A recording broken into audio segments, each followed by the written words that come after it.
तो पहले हमने जो पढ़ा ना उसका रिवीजन कर लेते हैं, फिर आगे चलते हैं।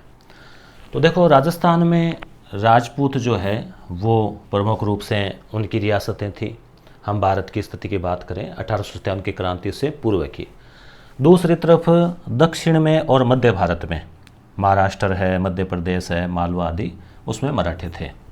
और पूर्वी भारत है, कुछ दक्षिणी भारत है, कुछ उत्तरी भारत के इलाके हैं, वहाँ पर जो राजपूत है, अंग्रेज जो है, अंग्रेज़ों का शासन था। तो अब देखो, हालांकि राजपूत जो है वो शक्तिशाली थे, वीरता में बहुत आगे थे।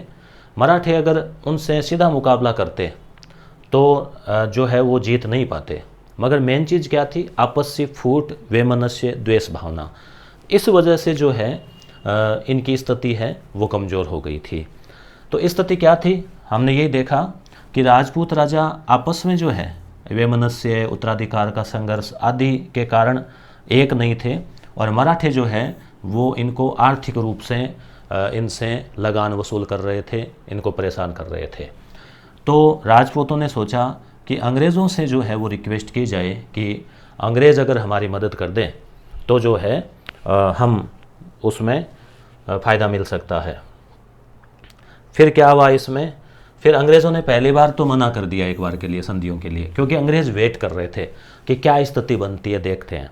और फिर धीरे धीरे क्या है, मराठों में भी फूट पड़ गई। जो मराठा सरदार थे वो आपस में ही उनमें अनबन होने लग गई। सिंधिया है, होलकर है, गायकवाड़ है। फिर धीरे धीरे अंग्रेज़ हावी होने लगे मराठों के ऊपर, और अंग्रेज़ जीत की ओर बढ़ते गए। तब अंग्रेज़ों को लगा कि अब जो है वो मौका अच्छा है। तो फिर अंग्रेज़ों ने खुद ने ही 1818 में वो ऑफर लेकर आए संधियों का कि भाई आप हमसे संधि कर लो तो हम मिलकर जो है वो मराठों का मुकाबला कर लेंगे। तो इस प्रकार की स्थितियाँ बनी। तो पुनः आपको दिखा दूं कि हमने क्या क्या पढ़ा, क्योंकि इससे क्या चीज़ें आप भूलोगे नहीं, मेन चीज़ें जो है। देखो, मराठों का पहला जो हस्तक्षेप है, ये एक तरह से नोट्स यहीं बना दिए हैं ऊपर ही यहीं पे, और साथ ही साथ अंडरलाइन भी जो है वो कर दिया है। रेस्पॉन्स बहुत अच्छा है आपका क्लास के प्रति, तो आप भी कंटिन्यूटी रखें और मैं भी रखूँगा। तो मराठों का जो हस्तक्षेप है वो सबसे पहले बूंदी में हुआ। बूंदी खाने के लिए आए, ऐसे याद रख लेना। बुद्ध सिंह जो है उसको उन्होंने शासक बना दिया था, दलेल सिंह की जगह। बाद में जयपुर, जोधपुर में भी हस्तक्षेप करने लगे, अन्य इलाकों में भी। मराठों की अगर हम बात करें तो शिवाजी के समय ये संगठित हुए थे, उसके बाद में संभाजी, फिर साऊ। साऊ यहाँ पे हम पढ़ा है साऊ के बारे में। साऊ खुद जो है राजा था, शासक था, मगर शक्ति उसकी प्रधानमंत्री यानी पेशवा में ही थी। पेशवा में पहला पेशवा विश्वनाथ था, दूसरा पेशवा बाजीराव था। तो राजस्थान में बाजीराव जो है उसका हस्तक्षेप काफ़ी हुआ। और हुरडा सम्मेलन जो है, मराठों से परेशान होकर राजस्थान के राजाओं ने हुरडा सम्मेलन किया था, तो वो जो है भीलवाड़ा में हुआ था 1734। 17 का दोगुना होता है 34, याद रह जाएगा आपको। 17 जुलाई की बात है ये। अध्यक्ष जो है वो जगत सिंह द्वितीय थे, जो कि मेवाड़ के थे। और इसमें जो रियासतें शामिल हुई, जिसमें देखो 3 बड़ी रियासतों में जयपुर, उदयपुर, जोधपुर। जयपुर के महाराजा सवाई जय सिंह, उन्हीं की सलाह से। फिर किशनगढ़, बीकानेर, नागौर, कोटा। इसकी भी ट्रिक बताई थी आपको, किशन बिना कोट के पहुंच गया। ठीक है, इस ट्रिक से आप याद रख सकते हो। फिर ये अंडरलाइन कर रखा है, इनको भी आप रिवीजन करो ना तो केवल अंडरलाइन देख लेना। तो पेशवा जो बाजीराव है, दो नंबर का जो पेशवा था, वो मेवाड़ भी आया। कब? 1735-36 में। उसका अच्छा स्वागत हुआ और हुआ। और 34 में सम्मेलन हुआ ही था। फिर वो आया 35 में कि भी क्या बात है, हमारे खिलाफ प्लान बना रहे हो? अच्छा। तो इस प्रकार से वो अपना राउंड लगा के गया, अपनी शक्ति प्रदर्शन करके गया। 1787 में क्या है, तब तक स्थिति बदल चुकी थी। 1739 में नादिर शाह का हमला हुआ। पेशवा बाजीराव तो 40 तक ही था। उसके बाद में दूसरे पेशवा आ गए, माधवराव आदि। और अब्दाली से युद्ध हुआ, उसमें भी मराठों की सक्रिय क्षीण हो गई। 1761 में पानीपत का तीसरा युद्ध। तो उसके बाद क्या है, और वो शक्ति क्षीण हुई ना, तो अंग्रेज़ भी इन पर हावी हो गए। फिर अंग्रेज़ों ने भी इनको कमज़ोर कर दिया। तो ऐसे करके मराठों की स्थिति कमज़ोर हो गई। फिर तुंगा का युद्ध हुआ राजस्थान में, मराठे और राजपूत। पूछे ना आप किसके बीच, तो ऐसे पूछ सकते हैं, राजाओं का नाम पूछे तो सवाई प्रताप सिंह जयपुर के, और सामने महादजी सिंधिया, जिसमें कि राजपूत जो है वो जीते। ये बात हमने देखी। उसके बाद में जो मुख्य बात थी लॉर्ड लेक।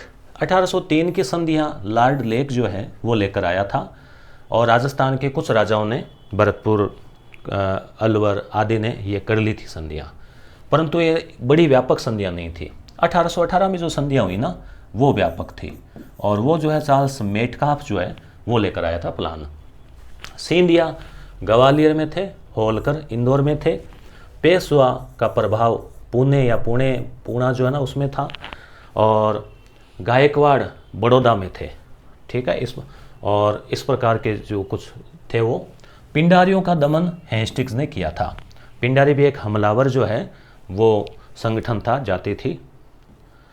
क्रांति के समय रियासती शासक यहाँ से भी इम्पोर्टेंट है। देखो, कोटा में, बूंदी में और जयपुर में तो राम सिंह नाम के थे। जयपुर वाला जो है वो राम सिंह सेकंड था। ठीक है, बाकी भी आप बीकानेर, सरदार सिंह, पंजाब भी गए, ये चीज़ें भी आप याद रखना। जोधपुर में तखत सिंह, आगे हम पढ़ेंगे तखत सिंह और आहुआ के ठाकुर के बीच में युद्ध हुआ, वो सब भी हम देखेंगे। 1818 की हो सबसे, देखो शुरुआत में सबसे पहले किसने की तो करौली, और सबसे लास्ट में किसने की तो सिरोही, और 1803 वाली भरतपुर, और हाँ यहीं तक हमने देखा था, है ना 3 नंबर। अब हम 4 नंबर पेज से पढ़ते हैं। 4, 5, 6 3 पेज ही हम इस क्लास में पढ़ेंगे, परंतु एकदम ध्यान से लाइन टू लाइन एक्सप्लेन करते हुए सावधानी से आपको सुनना है। एकदम आप ध्यान से सुनिए, केवल बस लिखने की आवश्यकता नहीं है। आप PDF को फिर एक बार अंडरलाइन वाली चीज़ें देख लेना। तो ये जो संधियाँ हैं वो करौली ने कर ली, कोटा ने कर ली, उदयपुर, बीकानेर, किशनगढ़, जयपुर, जैसलमेर भी इन्होंने भी संधि कर ली। सबसे लास्ट में 1823 में सिरोही राज्य ने संधि की। कौन सी संधि? 1818 वाली। किससे की? अंग्रेज़ों से। ठीक है, क्यों की थी? मराठों से सुरक्षा के लिए। मेन बात यही है कि हम सुरक्षा करेंगे, मगर विदेशी संबंध है, किसी दूसरे से आप लड़ाई करो, युद्ध करो तो हमसे पूछ कर करना, ये अंग्रेज़ों ने कहा। और ब्रिटिश आधिपत्य, और ये जो संधियाँ हैं ना, ये संधियाँ 1947 तक इनका वो प्रभाव रहा। अब है 19वीं सदी के आरंभ में 20 रियासतें थी। 19वीं सदी क्या होती है मित्रों? 19वीं सदी का मतलब हो गया 100 सालों का समय, 1800 से लेके 1900 के बीच का। तो जैसे 1801 से लेके 1899 तक का, उसे 19वीं सदी बोलते हैं। जैसे अभी 2023 चल रहा है, ठीक है, तो ये 21वीं सदी है। तो आरंभ में 20 रियासतें थी राजस्थान में। रियासत मतलब राजा महाराजा। 17 तो राजपूत रियासतें थी, जैसे जैसलमेर, उदयपुर, जयपुर, मेवाड़ या उदयपुर एक ही बात है वो। 2 जाट रियासतें, भरतपुर और धौलपुर की। 1 मुस्लिम रियासत टोंक की। तो 17, 2 19 और 1 20 रियासतें थी। इन राज्यों के साथ की गई संधियों में कुछ सामान्य शर्तें थी और कुछ विशिष्ट थी। विशिष्ट का मतलब किसी रियासत विशेष के साथ में कुछ अलग शर्तें मान लो और लगा दी। तो जो सामान्य शर्तें थी वो ये थी। अब ये जो प्रश्न है ये ऑब्जेक्टिव में भी बन सकता है कई बार, और यहाँ पे आप अगर RS मुख्य परीक्षा देते हैं वहाँ भी ये चीज़ काम आती है, क्या क्या शर्तें थी।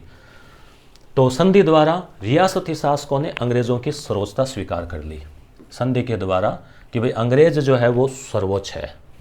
दूसरी चीज़, राजाओं का जो वंशानुगत अधिकार है उसको अंग्रेज़ों ने भी मान लिया कि भाई आप है, आपके बाद में आपकी संतान बनेगी, कोई दो राय नहीं है। बाहरी आक्रमण के मामले में ये कहा कि हम सुरक्षा करेंगे। अंग्रेज़ों ने कहा कि बाहर से कोई हमला करता है ना आपके ऊपर, चाहे आपका कोई पड़ोसी राजा करे या मराठे करे, हम आपकी सिक्योरिटी करेंगे। अंग्रेज इतने कैसे हो गए? अंग्रेज़ों की जो सेना थी ना वो प्रशिक्षित ज़्यादा थी, यूरोपीय प्रशिक्षण ले रखा था, हथियार भी अच्छे थे, तो इस हिसाब से। और आंतरिक शांति और व्यवस्था बनाए रखने में भी सहायता करेंगे कि अगर राज्य में कोई झगड़ा हो जाए तो भी। अगली बात कि प्रत्येक राज्य में यानी प्रत्येक रियासत में एक अंग्रेज़ों का पॉलिटिकल एजेंट रहेगा, PA, जैसे हम पढ़ते हैं ना, Mac Monson, major Burton, Sowers, Eden, ऐसे। तो पॉलिटिकल एजेंट रहेगा और वो यहाँ पे निगरानी रखेगा, हालांकि वो हस्तक्षेप नहीं करेगा। ये कहा अंग्रेज़ों ने कि आश्वासन दिया कि पॉलिटिकल एजेंट हस्तक्षेप नहीं करेंगे। मगर आप सोचो कि दरबार में जब अंग्रेज़ रह रहा है तो वो बिना हस्तक्षेप के रह सकता है क्या? और ब्रिटिश संरक्षण के बदले रियासती शासकों को अपनी विदेश नीति अंग्रेज़ों को सौंपनी पड़ी। विदेश नीति का मतलब, जैसे मान लो जयपुर रियासत है, उसका उदयपुर से या जोधपुर से कोई अनबन चल रही है या दोस्ती करनी है, तो पॉलिटिकल एजेंट के थ्रू पूछ कर ही वो कर सकता है, चाहे युद्ध करना हो और करना हो। और विवाद निपटाना है ना, तो उन्होंने कहा भाई आपसे तो विवाद निपटेगा नहीं, तो हमें ही बिचौलिया बनाना पड़ेगा। तो अंग्रेज़ों को मध्यस्थता के लिए कहा गया। आवश्यकता पड़ने पर रियासती शासक अपने राज्यों के समस्त सैनिक साधन अंग्रेज़ों को सौंप देंगे। अब मान लो अंग्रेज़ों को ज़रूरत पड़ गई कि भाई मराठों से युद्ध चल रहा है, और जयपुर से कह दिया कि भाई तुम्हारे पास जितनी भी सेना है 20,000 50,000 वो मेरे साथ भेजो, हमें आवश्यकता है। वो नहीं भेजें तो कहेंगे भाई देखो क्यों, आपको आवश्यकता पड़ेगी तब हम भेजेंगे। तो इस प्रकार से ये एक संधि बंधन हो गया आपस में। परंतु सर्वोच्चता अंग्रेज़ों की रह रही है। यहाँ पे आप देख रहे हैं विदेश नीति, ठीक है, पॉलिटिकल एजेंट रह रहा है, अंग्रेज़ों को ज़रूरत पड़ रही है तो वो सेना ले जा रहे हैं। तो इस प्रकार से आप देख सकते हैं। अंग्रेज़ों को वार्षिक खिराज देने संबंधी धारा सभी राज्यों के संधियों में अलग अलग थी। अंग्रेज़ों ने कहा कि भाई हम आपकी रक्षा कर रहे हैं, हम दूसरों ने दुश्मनी मोल ले रहे हैं, तो बदले में आपको जो मराठों को जितना देते थे ना आप हर साल, उतना हमें दे देना बस। तो कहा कि भाई वो उनसे तो आप देखे सुरक्षित नहीं थे, वो कभी भी ज़्यादा भी कर सकते थे। अंग्रेज़ों ने कहा नहीं, हम उतना ही लेंगे फिक्स। और फिर कुछ राज्यों के साथ कम ज़्यादा भी था, जैसे जैसलमेर है और है, तो किसी के साथ नहीं भी था, ऐसा भी स्थितियाँ थी। तो बात क्लियर हुई संधि की। अब देखो खिराज, खिराज का मतलब वही जो रेवेन्यू टैक्स फिक्स कर रखा था, यह राशि निर्धारित करने के लिए मराठों को दिए जाने वाले खिराज को आधार बनाया गया। ब्रिटिश संरक्षण स्वीकार करने के फलस्वरूप राजस्थान के रियासती नरेशों को सुरक्षा तो प्राप्त हुई, है ना, कि भाई चलो अब झगड़ा मराठों का तो टेंशन जो है वो खत्म हुई। मगर क्या समस्या हो गई, स्वतंत्रता जो है ना वो खोनी पड़ी, क्योंकि विदेश नीति अब अंग्रेज़ों के हाथ में चली गई, पॉलिटिकल एजेंट आके बैठ गया, वो सब। तो यहाँ तक कहानी बनी ना, भूमिका बन रही है कि अब अंग्रेज़ों के किस प्रकार से अब हस्तक्षेप जो बढ़ने लगा। पहले मराठों से परेशान थे, अब अंग्रेज़ों से परेशान होने लग जाएंगे। तो जीवन में और इतिहास में परेशानियाँ तो आती है। उपयुक्त संधियों का राजस्थान के राज्यों पर बहुविध प्रभाव पड़ा। कंपनी सरकार को नियमित रूप से खिराज देने से राजस्थान के राज्यों की आर्थिक स्थिति कमज़ोर हो गई। पॉलिटिकल एजेंट राज्य में व्यवस्था बनाए रखने के नाम पर हस्तक्षेप करने लगे। शासन कार्य और अधिकारों में आई कमी के कारण राजा शासन संबंधी कार्यों के प्रति उदासीन रहने लगा। अब राजा का भी मूड ऑफ हो गया कि भाई इधर मराठे उनसे पीछा छुटाया तो इधर ही अंग्रेज आ गए, टेंशन, पैसे नहीं है, और जनता में भी फिर छवि खराब हो गई, उतनी वो प्रभाव नहीं रहा। तो अब इन्होंने सोचा अब अंग्रेज आने, अंग्रेज़ों का काम जाने, कोई लड़ाई झगड़ा होगा तो ये संभालेंगे। तो ऐसी परिस्थितियों में ब्रिटिश पॉलिटिकल एजेंट राज्य में तानाशाह बन गए। देखो होता क्या था, पूरे भारत का जो सबसे बड़ा अंग्रेज अधिकारी है ना, वो था गवर्नर जनरल, और उसके अंडर में प्रत्येक राज्य में एक होता था agent to governor general, AGG, ठीक है। जैसे राजस्थान में भी एजीजी था। राजस्थान में जो पहला एजीजी नियुक्त हुआ उसका नाम था लोकेट, लोकेट पहनते हैं ना गले में। और क्रांति के समय जो एजीजी था उसका नाम था लॉरेंस, ठीक है, लॉरेंस, पैट्रिक लॉरेंस। तो इस प्रकार से क्या हुआ कि ये जो एजीजी है ये तो पूरे राजस्थान का था। अब इस एजीजी के अंडर में प्रत्येक रियासत में एक एक पीए होता था, पॉलिटिकल एजेंट। तो ये इसको रिपोर्ट देता, ये इसको रिपोर्ट देता, इस प्रकार से। तो कंपनी द्वारा अब ये जो पॉलिटिकल एजेंट है अपने आप को बादशाह समझने लग गए कि हम ही राजा है, और कंपनी द्वारा खिराज वसूल करने के अलावा समय समय पर कई खर्चे भी बलात् थोप दिए जाते थे कि भाई आज तो जन्मदिन है, आज ये है। अंग्रेज़ों ने राज्यों के आर्थिक साधनों पर भी अधिकार करने का प्रयास किया।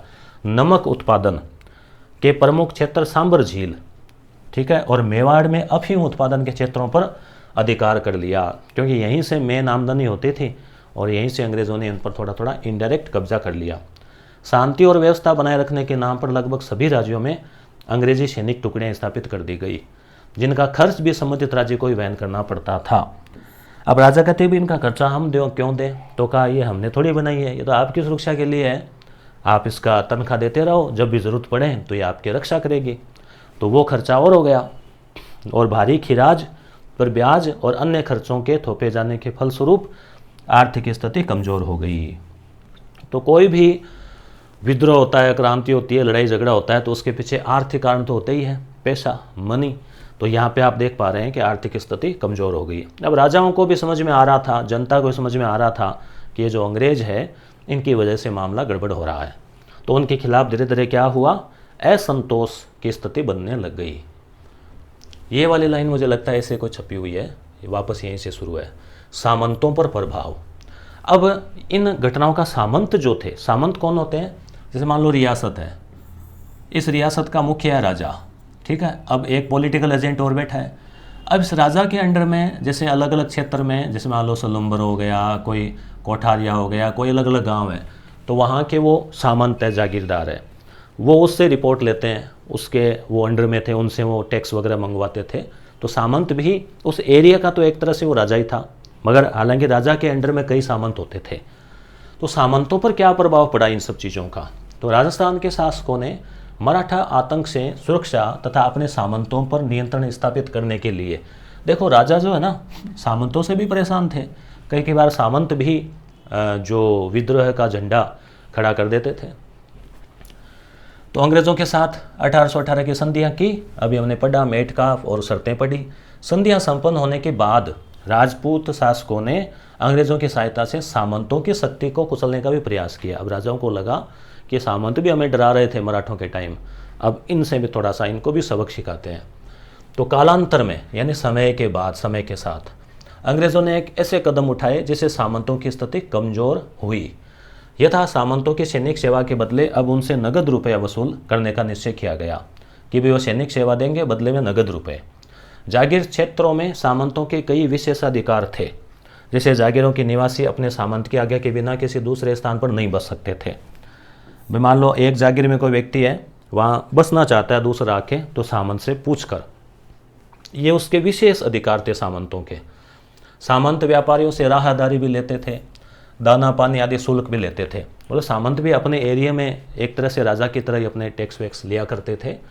तो वो अब अंग्रेज़ों ने राजा को कहा कि ये बंद करवाओ, इससे अपने खर्चे बढ़ रहे हैं और ऐसे वो सामंत पे पावरफुल बन रहे हैं। सामंत पावरफुल होंगे तो फिर अंग्रेज़ों को भी नुकसान है, राजाओं की भी नुकसान है।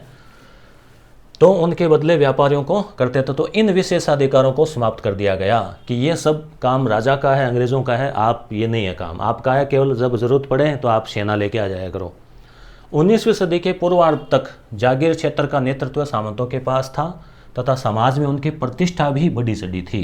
किंतु 19वीं सदी के अंत तक, यानी 1870, 80, 90 तक जागीर क्षेत्रों में सामंतों के नेतृत्व में कमी आ गई, वे प्रभावशाली नहीं रहे।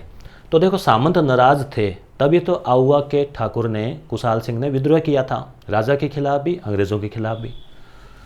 अब विरोध, तो विरोध भी शुरू हो गया अंग्रेज़ों का। अंग्रेज़ों ने डूंगरपुर के शासक जसवंत सिंह को गद्दी से हटाकर प्रतापगढ़ के शासक के पुत्र दलपत सिंह को वहाँ का शासक बना दिया। अंग्रेज किसको बनाते, या तो उनका जहाँ स्वार्थ हो, या वो देखते कि शासक जितना कमज़ोर होगा, कोई छोटा बच्चा होगा, उतना ही वो पॉलिटिकल एजेंट की पावली, उसकी जो पावर है वो बढ़ेगी, पावली चलेगी। इससे वहाँ की जनता में ब्रिटिश सरकार के प्रति घृणा उत्पन्न हो गई कि भाई ये तो हमारे यहाँ पंचायती कर रहे हैं।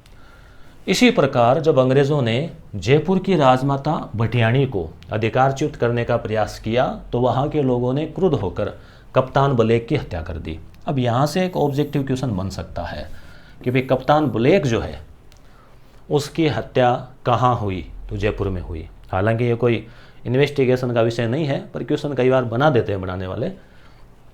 कोटा में अंग्रेज़ों ने तत्कालीन महाराव किशोर सिंह के विरुद्ध रियासत के फौजदार जालिम सिंह के दावों का समर्थन किया, जिससे कोटा के हड़ा राजपूत अंग्रेज़ों के विरुद्ध हथियार लेकर उठ खड़े हो गए। यानी कोटा में भी हुआ, जयपुर में भी हुआ, अलवर और भरतपुर रियासतों में भी अंग्रेज़ों ने हस्तक्षेप किया और वहाँ के अवयस्क राजकुमारों को गद्दी पर बैठा दिया, क्योंकि शासक के अवयस्क होने की स्थिति में अंग्रेज़ों को राज्य के प्रशासन में नियंत्रण स्थापित करने का अवसर मिल जाता कि वो तो छोटा बच्चा है, उससे तो संभलेगा नहीं। जोधपुर के महाराजा मान सिंह भी ब्रिटिश सरकार के घोर विरोधी थे। उनके प्रयत्नों से अन्य रियासतों में भी ब्रिटिश सत्ता के विरुद्ध असंतोष पनपने लगा। तो अब कहानी समझ में आ रही है ना, पहले मराठे, फिर अंग्रेज, फिर अंग्रेज़ों की जो नीतियाँ थी उससे राजा महाराजाओं में भी और सामंतों में भी जो है वो असंतोष, और आम जनता में भी असंतोष होने लगा। जनता भी देख रही थी कि किस प्रकार से अंग्रेज़ हस्तक्षेप कर रहे हैं। सामंत भी समझ रहे थे कि अंग्रेज़ों की वजह से हमारे और राजा के संबंध बिगड़े हैं, और राजा चुपचाप बैठे थे। उन्होंने सोचा हम बोलेंगे तो अंग्रेज़ों से पंगा लेना पड़ेगा, और अंग्रेज़ों से अगर नहीं है तो फिर मराठों से परेशान थे, तो वो तो बंद गए थे अब संधियों में, सिग्नेचर हो गए।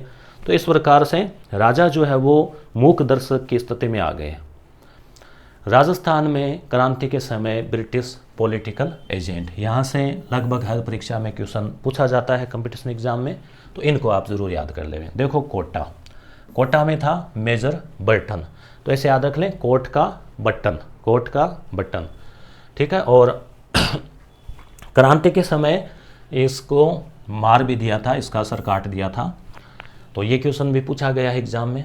जोधपुर रियासत में था मेक मेंसन, मेंसन को भी वो किले के ऊपर टांग दिया था, आवा के किले पे मारकर, तो जोधपुर में था ये। भरतपुर में था मोरिसन, भरतपुर है ना, मोरिसन। देखो भरतपुर साइड में ब्रज भाषा है, तो वहाँ पे वो कृष्ण जी का चलता है ना, मैया मोरी मैंने माखन खायो, तो वो मोरी भरतपुर, ऐसे ट्रिक से याद रख लेना। जयपुर में ईडन, ऐसे याद रख लो, जयपुर में जैसे वो ईडन गार्डन ऐसे होता है ना, कलकत्ता में तो ईडन।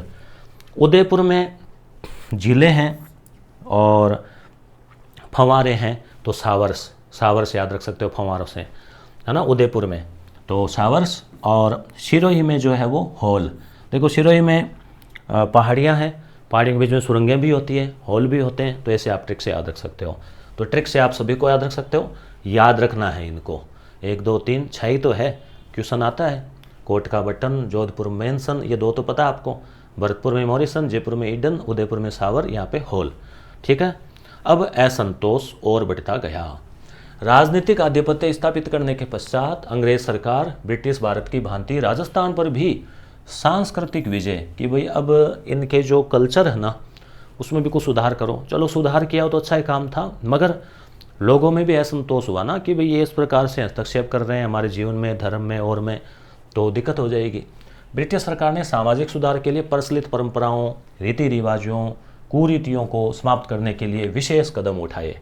इन कुरीतियों में कन्यावध, दास प्रथा, सती प्रथा सम्मिलित थी। इस दिशा में उठाए गए कदमों का से जनता यह समझने लगी कि अंग्रेज राजस्थान के सामाजिक ढांचे को विकसित करना चाहते हैं। भाई जो रूढ़िवादी लोग हैं उनको अगर परंपरा खत्म हो तो वो अच्छा नहीं लगता, और थोड़ा सिस्टमेटिक तरीके से करते तो अलग बात थी। क्यों, अंग्रेज़ों के प्रति तो असंतोष तो वैसे ही था ना। अंग्रेज़ों के सामाजिक और सामान्य जीवन में हस्तक्षेप की नीति से जनता में असंतोष उत्पन्न किया। तो देखो असंतोष का एक कारण ये भी था कि उन्होंने जो सामाजिक जीवन में जो सुधार करने का प्रयास किया ना, ढांचे में बदलाव का, वो भी एक कारण था। इस प्रकार हम देखते हैं कि 1818 की संधियाँ, अब देखो हमने कम से कम 5-6 बार इनका नाम ले लिया, मेटकाप, 1818 की संधियाँ, 1818, तो आपके दिमाग में चीज़ें फिट हो जाएगी। अंग्रेज़ों द्वारा राजस्थान के राज्यों के प्रशासन में अवांछनीय हस्तक्षेप, यानी बिना कोई फालतू का हस्तक्षेप, अनावश्यक आर्थिक संसाधनों पर आधिपत्य, वो अफीम, नमक, अन्य चीज़ें, अंग्रेज़ों द्वारा वसूल किया जाने वाला खिराज, सामंतों के विशेषाधिकारों पर कुठाराघात, राजस्थान के सामाजिक जीवन में हस्तक्षेप, तो ये ऐसे कारण हैं जिससे सर्वत्र असंतोष को जन्म दिया। सामंतों में हो गया, राजाओं में हो गया, जनता में हो गया। राजा, सामंत और साधारण जनता सभी वर्ग अंग्रेज़ों से असंतुष्ट थे। तो असंतुष्ट होता है तभी तो फिर विद्रोह होता है, और कोई कारण मिल जाए तो फिर तुरंत हो जाए, तैयारी बैठे। तो देखो 6 छावनियाँ, ठीक याद रह जाएगा।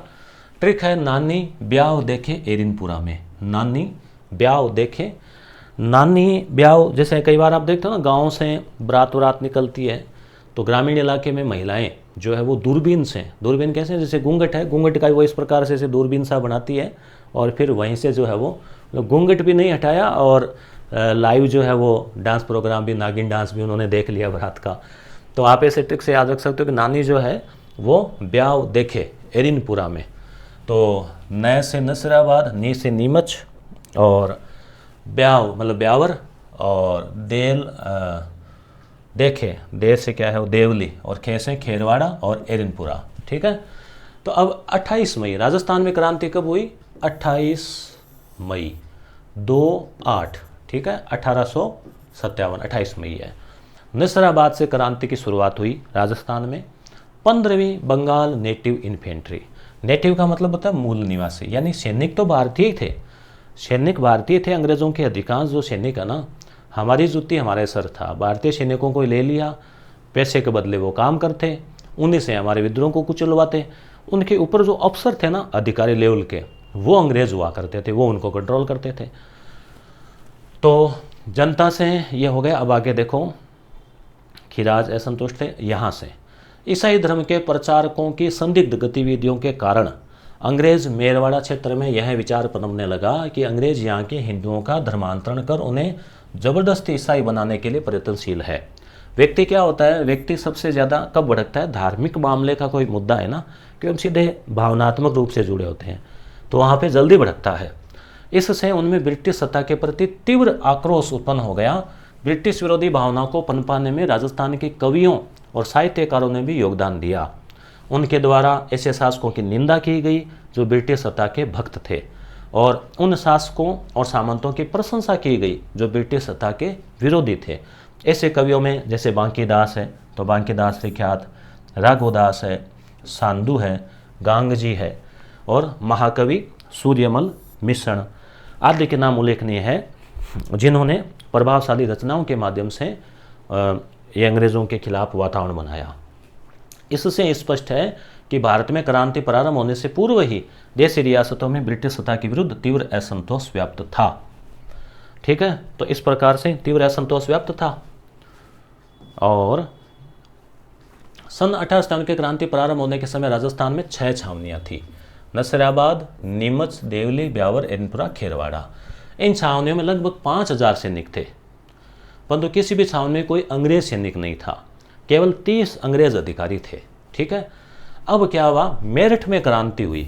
भारत में क्रांति की शुरुआत कहाँ से हुई, मेरठ से। वो जो मंगल पांडे वाली घटना है ना, वो तो बैरकपुर छावनी में घटना ही थी केवल। क्रांति की शुरुआत जो है ना, मतलब घटना थी, प्रभावशाली थी, मगर क्रांति की शुरुआत मेरठ से मानी जाती है 10 मई से। 10 मई, और 10 मई के बाद में 28 मई तक अपने यहाँ बात पहुँच गई। उस समय व्हाट्सअप तो थे नहीं कि तुरंत मैसेज ग्रुप बना के कर दिया। तो राजस्थान के एजीजी लॉरेंस को प्राप्त हुई सूचना कि वहाँ विद्रोह हो गया, तो उसको लगा कि यहाँ भी कुछ हो सकता है। तो अंग्रेज़ तो बहुत चालाक थे वैसे, तो उसने देशी रियासतों के शासकों को यह आवश्यक भेज दिया कि भाई अपने क्रांतिकारी कोई भी घुस नहीं पाए बाहर का, और जो ब्रिटिश सत्ता का विरोध करे यहाँ पर उसको तुरंत उसका कठोरतापूर्वक दमन कर दो। फिर भी नसराबाद में क्रांति हो गई। कैसे हुई क्रांति का सूत्रपात नसराबाद से हुआ राजस्थान में। ठीक है, कैसे हुआ बताओ, क्यों हुआ, तो निम्न कारण रहे हैं। नंबर 1, उस समय नसराबाद में एक तो 15वीं और एक 30वीं बंगाल नेटिव इन्फेंट्री थी। ये उनके नाम होते हैं बटालियनों के। भारतीय तोपखाने के सैनिक टुकड़ी तथा पहली बम्बई लांसर्स के सैनिक विद्यमान थे। एक तो तोपखाना की टुकड़ी थी और बम्बई लांसर्स के भी सैनिक थे। मेरठ विद्रोह की सूचना से 15वीं नेटिव इन्फेंट्री के सैनिकों ने सोचा कि यह सारी कार्रवाई भारतीय सैनिकों को कुचलने के लिए की गई है, और तोपें भी उनके विरुद्ध प्रयोग करने के लिए तैयार की गई है। अतः उनमें विद्रोह की भावना जागृत हुई। मतलब ये जो 15वीं नेटिव इन्फेंट्री के थे ना, इनको ये लगा कि भाई ये जो बम्बई वाले हैं और ये जो तोपखाना वगैरह है, ये भी हमारे खिलाफ काम ले सकते हैं अंग्रेज़। तो उनमें मन में डाउट हो गया। 15वीं बंगाल नेटिव इन्फेंट्री की एक टुकड़ी काफ़ी समय से अजमेर शस्त्रागार की रक्षा कर रही थी, मतलब जो जहाँ हथियार वगैरह थे उसके। संदेह के कारण उसे वहाँ से नसराबाद भेज दिया। ये जो 15वीं थी ना, ये पहले अजमेर में ही, नसराबाद भी अजमेर में ही है, पहले वो शस्त्रागार की सिक्योरिटी कर रही थी, फिर उनको वहाँ से हटा के नसराबाद भेज दिया। तो उनको लगा कि देखो हम इतने दिनों से ईमानदार से काम कर रहे हैं और हमारे पर जो है हमें यहाँ से हटाया है, इसका मतलब हमारे पर शक किया है। तो इससे भी क्या होता है, किसी व्यक्ति पर शक करते हैं ना तो उसको फिर और बुरा लगता है, बिना काम शक करते हैं। तो इससे सैनिकों के मन में धारणा बन गई कि उन पर अविश्वास किया जा रहा है, अतः वे अधिकारियों से नाराज हो गए। तो देखो, एक तो अविश्वास, एक वो तोपखाना वगैरह के ऊपर आके लाके लगाना। वो इन दिनों बाजारों और छावनियों में बंगाल और दिल्ली के संदेशवाहक जो थे वो साधु के रूप में, फकीरों के रूप में राजस्थान भी आए, और उन्होंने चर्बी वाले कारतूसों के बारे में बताना शुरू कर दिया। चर्बी वाले कारतूस जानते हो ना, एनफील्ड राइफल थी, नई राइफल दी गई थी, और उसमें जो कारतूस लगता था, जो गोली लगती थी, उसके ऊपर कवर होता था। तो पुरानी फिल्मों में आप देखते होंगे वो दांत से ऐसे जैसे बम का हटाते हैं ना, वैसे उसको निकाल के कवर को और फिर वो जो गोली बंदूक में लगानी होती थी। तो ये कहा गया कि उसके ऊपर जो कवर था ना, वो उस समय इतनी प्लास्टिक तो होती नहीं थी, तो कहा कि इसके ऊपर चर्बी, अभी भी जैसे आप सुनते हो ना कई बार कि किसी ये चॉकलेट में, कभी कहते हैं टूथपेस्ट में, कभी किसी में सुनते रहते हैं ये है वो है। तो उस समय था कि ये जो राइफल है, इसकी जो कारतूस है, उसमें जो गाय और सूअर उनकी चर्बी जो है वो लगाई गई है। अब गाय और सूअर जो है वो हिंदू धर्म और मुस्लिम दोनों में, जैसे हिंदू में गाय और मुस्लिम में जो है वो सूअर, तो उनको वर्जित रखा गया धार्मिक दृष्टि से चर्बी को। तो उनको लगा कि हम इसको मुंह से काटते हैं तो ये तो हमारा धर्म भ्रष्ट हो रहा है ना, तो ये बहुत बड़ा एक असंतोष का कारण बन गया। अब इतिहासकार भी एकमत नहीं है, कुछ मानते हैं कि यह सत्य था, कुछ कहते हैं कि केवल अफवाह थी। तो जो कुछ भी रहा हो, मगर ये भी एक कारण था, चर्बी वाले कारतूस भी। धन्यवाद। आगे का जो है देखेंगे बाद में अगली क्लास में।